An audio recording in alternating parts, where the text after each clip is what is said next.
Setelah absen selama 9 tahun dari kalender, sirkuit Sepang secara resmi akan kembali jadi tuan rumah balapan Formula One pada musim 2026 pada awal Oktober nanti. Iya benar, kalian tidak salah dengar bahwa F1 comeback ke Sepang dalam 2 bulan mendatang. Sepang diplot sebagai pengganti sirkuit Sakir sebagai tuan rumah GP Bahrain yang tidak memungkinkan diadakan di negara aslinya karena konflik Timur Tengah yang malah semakin panas. Seperti yang kita tahu, Bahrain dan Arab Saudi tidak bisa diadakan pada jadwal aslinya di bulan April kemarin, yang membuat F1 libur tanpa balapan selama 1 bulan. Untuk mengisi slot kosong, F1 bersama pihak Bahrain kemudian memutuskan untuk meminjam sirkuit Sepang di Malaysia untuk menggantikan sirkuit Sakir. Sepang akan jadi tuan rumah F1 pada tanggal 2-4 Oktober dan membentuk triple header di antara GP Azerbaijan dan GP Singapura. Bisa dibilang kerjasamanya cukup unik karena pada dasarnya adalah meskipun balapannya diadakan di Sepang, Malaysia, tapi event diselenggarakan tetap atas nama GP Bahrain sebagai pihak yang memiliki hak komersial. Oleh karena itu, nama resmi eventnya adalah Gulf Air Bahrain Grand Prix in Malaysia atau GP Bahrain di Malaysia. Bahrain dan F1 memang dikenal memiliki hubungan yang sangat dekat, terutama dalam 10 tahun terakhir, dengan adanya kontrak spesial sebagai tuan rumah sampai tahun 2036 mendatang. Oleh karena itu, F1 sendiri sampai mau mengusahakan supaya balapan GP Bahrain tidak batal dan tetap bisa diadakan meskipun harus pindah ke negara lain. Sebelum ini berbagai opsi muncul seperti sirkuit Portimao di Portugal, kemudian Istanbul di Turki, sampai kembali lagi ke Jepang dengan memakai sirkuit Suzuka atau kembali ke Fuji juga dipertimbangkan. Tapi sirkuit Sepang kemudian jadi opsi prioritas bagi F1 karena beberapa alasan.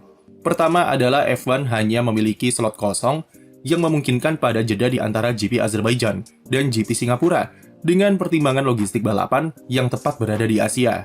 Kembali ke Eropa bukanlah opsi yang bijak bagi F1 karena sebelum Azerbaijan ada GP Madrid yang alur logistiknya saja sudah sulit dan tim-tim F1 pastinya sudah memindahkan sejumlah logistik mereka ke kapal untuk persiapan GP Singapura. Kedua, lokasi Sepang sangatlah strategis untuk kemudahan akses logistik dan akomodasi mengingat lokasi sirkuitnya berada di dekat Bandara Kuala Lumpur, sehingga tim bisa mempersingkat proses bongkar muat logistik ke Singapura 1 pekan setelahnya. Ketiga, tentunya karena Sepang punya historis yang pernah jadi tuan rumah balap F1 sejak tahun 99 sampai 2017 dengan fasilitas trek yang sangat bagus dan salah satu pionir sirkuit balap modern. Bahkan sampai sekarang, baik secara desain serta infrastruktur, Sepang masih jadi salah satu yang terbaik di dunia dan jadi sirkuit yang cukup langka di tengah gempuran sirkuit jalanan di F1. Sepang memang sudah 9 tahun tidak mengadakan F1, tapi mereka masih rutin mengadakan event-event internasional seperti MotoGP, GT Series, sampai balapan kelas regional sudah pasti mampir ke Sepang. Sertifikasi sirkuitnya juga masih FIA Grade 1, yang mana ini adalah syarat mutlak untuk bisa mengadakan balap F1, dan jadi alasan kenapa Mandalika tidak bisa mengadakan F1 karena sertifikasinya masih Grade 2. Jadi meski absen lama, fasilitas dan infrastruktur di Sepang masih sangat terawat, bahkan sempat mendapat sejumlah renovasi beberapa tahun lalu, dengan gelaran MotoGP yang masih rutin mampir balapan serta pramusim. Sempat ada perasaan skeptis ketika kabar Sepang akan kembali ini muncul, karena berkali-kali hanya sekedar rumor yang selalu dibantah oleh otoritas setempat. Mulai dari keterbatasan biaya, potensi market yang kecil, sampai penolakan dari masyarakat umum yang menganggap F1 itu buang-buang uang. Namun kasusnya kali ini berbeda karena pihak F1 dan Bahrain yang approach langsung ke pemerintah Malaysia, yang artinya masalah finansial bukanlah masalah karena yang dicari adalah win-win solution. Diketahui juga apabila biaya penyelenggaraan F1 di Sepang nanti ditanggung sepenuhnya oleh pemerintah Bahrain, dan Malaysia hanya perlu melakukan persiapan untuk mematangkan infrastruktur serta semua akomodasi yang diperlukan. Level kerjasamanya juga sudah berada di tingkat pemerintahan, dengan Perdana Menteri Anwar Ibrahim yang ikut turun tangan untuk sepakati dipakainya sirkuit Sepang oleh pemerintah Bahrain. Jadi secara singkat, ini seperti Bahrain yang menyewa sirkuit Sepang untuk memindahkan balapan F1 dari sirkuit Sakir yang tidak memungkinkan saat ini. Oleh karena itu, meskipun diadakan di Sepang, Malaysia, nama eventnya kena timpa jadi GP Bahrain. Nama timpa balapan yang tidak sesuai dengan lokasi sirkuitnya ini bukanlah hal baru di F1, karena sudah ada beberapa contoh kasus di masa lalu. Dulu ada contoh GP Luxembourg yang diadakan di sirkuit Nürburgring karena F1 melarang 2 balapan dengan nama negara yang sama, mengingat saat itu sirkuit Hockenheim juga jadi tuan rumah. Penyebab serupa juga jadi alasan beberapa balapan dinamai GP Eropa seperti di Jerez atau Valencia dulu, atau seperti kasus GP San Marino yang balapannya diadakan di sirkuit Imola, Italia. Dulu, pada tahun 1982 juga ada GP Swiss yang berlangsung di Prancis, sebab negara Swiss melarang event balapan karena dinilai berbahaya. Tapi memang model kerjasama seperti Bahrain dan Malaysia ini mungkin jadi yang pertama di F1, karena sampai melibatkan kedua pemerintahan dalam mempererat hubungan antar kedua negara tersebut.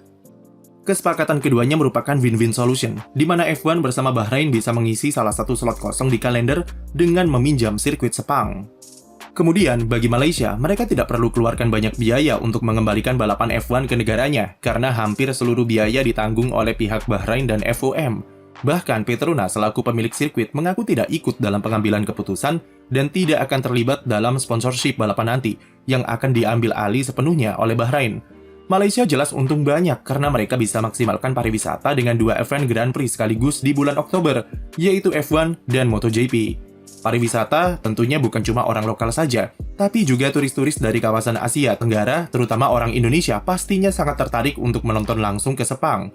Ini juga jadi kesempatan emas bagi Malaysia untuk membuktikan bahwa sirkuit Sepang masih layak jadi tuan rumah F1 secara aspek komersial. Dahulu, alasan utama kenapa Sepang cabut dari kalender F1 adalah jumlah penonton yang sedikit dan keuangan yang terus merugi karena biaya hosting yang makin mahal pula. Dengan hype serta popularitas F1 yang jauh lebih tinggi sekarang, diharapkan jumlah penontonnya bisa lebih memuaskan, supaya menarik minat Liberty Media terhadap pasar di Asia Tenggara. Sepang punya daya tariknya tersendiri, terutama di aspek biaya, yang memberikan tawaran alternatif selain GP Singapura yang semakin mahal tahun ini. GP Malaysia sejak dulu dikenal sebagai satu-satunya balapan F1 dengan biaya paling terjangkau, terutama bagi orang Indonesia dan Asia Tenggara pada umumnya yang ingin merasakan pengalaman langsung menonton F1 di sirkuit dengan budget yang murah. Bahkan, bukan cuma F1, tiket MotoGP di Sepang saja, plus akomodasinya sampai sekarang masih terbilang murah bagi orang Indonesia yang ingin melancong ke sana dibanding Mandalika yang boncos di akomodasi.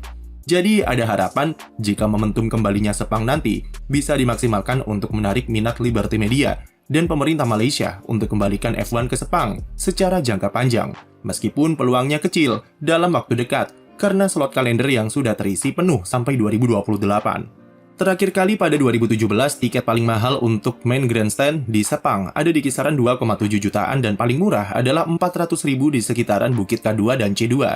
Estimasinya adalah tiket MotoGP dari 2017 sampai 2026 sudah naik sekitar 2 kali lipat, yang artinya kemungkinan besar untuk F1 estimasinya juga naik minimal 2 kali lipat.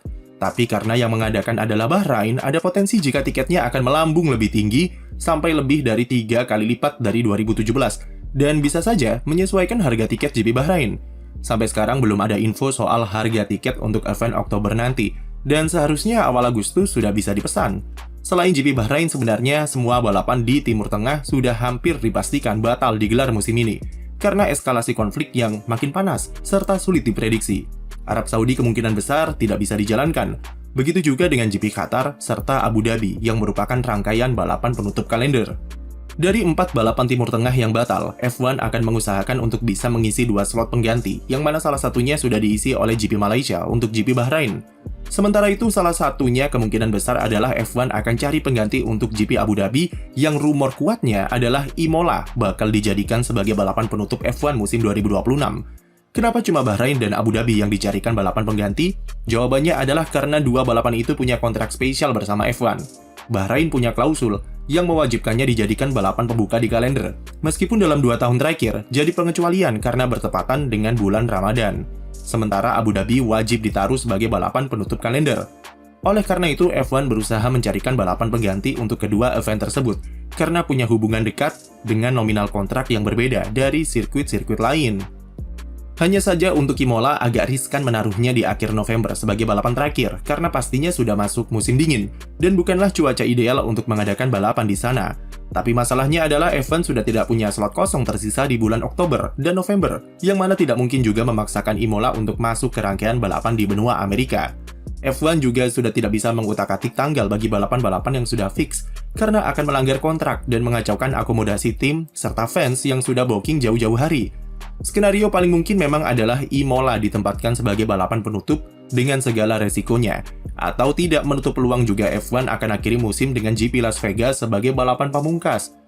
Sekian video dari kami, jangan lupa beri like dan subscribe untuk konten F1 lainnya.